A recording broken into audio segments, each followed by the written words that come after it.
Joining me now is Liberal MP Keith Wolahan. Keith, good to see you. Thanks for joining us. Look, it beggars belief that these convicted criminals who are still allegedly committing crimes are not at all being monitored. What's your take on this? It does, and this isn't about ideology or partisan politics, it's basic competence. And we need a minister and ministers who are across their brief and are giving us comfort and giving Australians comfort that they care about this issue and are paying attention to the detail.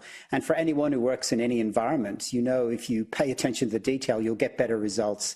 And again, we either don't hear from the minister at all, or when we do, they'll act like they're still in opposition, referring to previous decisions that might have been made or not been made by Peter Dutton. It's really quite extraordinary. Well, it's also been revealed that Home Affairs officials only began drafting emergency legislation to monitor the criminals released from detention 2 days after a High Court judgment freed them, even though officials met the Immigration Minister several times in the lead-up to the November 8 ruling. Keith, it just feels like the government is chasing its tail over this. It does. And when you look at the timetable leading back to the original NZYQ hearing, there were several moments where ministerial instruction was sought, either directly from the minister or through a delegate. They were the times when the minister or his delegate should have said, hang on, what if we lose this case? What have we got in place? What are the redundancies in place? And that's just basic risk management, which you would expect from any competent leader, and we're not getting that from this minister. I want to talk to you about the upcoming budget. Of course, the federal budget will be handed down next week. And Jim Chalmers has come out today and he says he wants us to have more children. Now, Keith, of course, the cost of having a child, let alone in the middle of a cost of living crisis, is hard enough. But what do you make of this call by the Treasurer?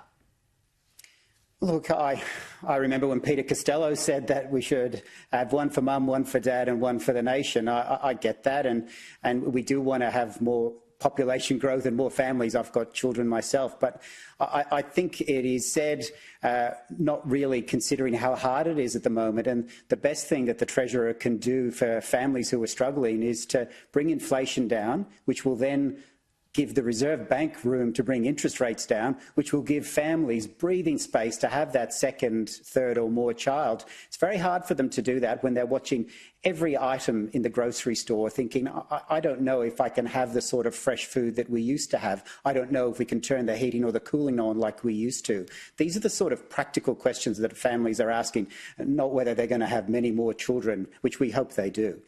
Yeah, look, that's a very, very fair point, Keith. How are you feeling about this upcoming budget, and how confident are you that there will be some tangible cost of living relief for Australians? Look, the thing I look for more than anything, and what brought me into politics, is the national interest. So I want the budget to succeed. I want it to be a budget that helps families, but more than anything, peels back unnecessary waste and spending, because it's not enough to give with one hand, say, here's $10, but on the other hand, families are losing $100 from inflation and interest rates. And so that's the side of the ledger that matters. And that's really only going to be moved if the government actually tightens its belt. Families are tightening their budgets around Australia. They want Canberra to tighten its belt and bring inflation and interest rates down. Yeah, look, you make a very fair point, and we will wait out for next week's budget. Keith Wolahan, good to speak with you. Thanks for joining us this evening. Thanks for having me.